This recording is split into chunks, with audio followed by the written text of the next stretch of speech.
This is one of the best kinematic sequences I've ever recorded.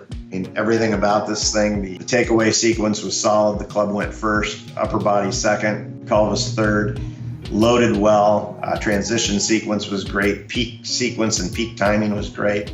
This kid couldn't break 100. I thought, wow, that's pretty interesting.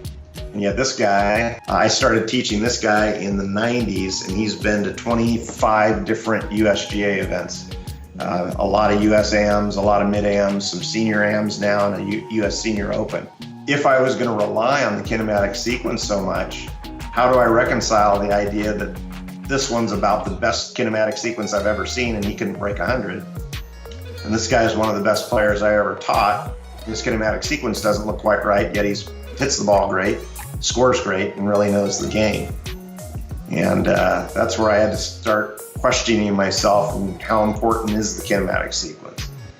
I don't want to downplay the importance of the kinematic sequence. I still think it's a really important tool. I think 3D, again, is probably one of the things that I think is the most important for working on direct technical type of data and improving players. But trying to make the kinematic sequence look perfect isn't a whole lot better than trying to make the 2D video look perfect. So what we want to take from a kinematic sequence is to understand why does this work for this player? What combinations of rotational velocities and forward bends and side bends combine to help him play well? And it happens to be this guy is kind of a squat jumper.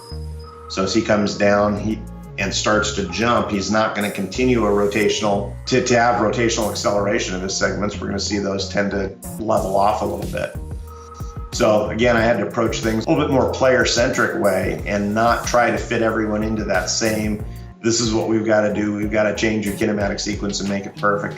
I used the 3D and the kinematic sequence actually to make each player a personal thumbprint, if you will, so that we can know what works for them and keep them in a range that is successful for them. Anything that I do 3D wise, then what I want to make sure is that it's going to make it applicable to the playing skills that I think are so important.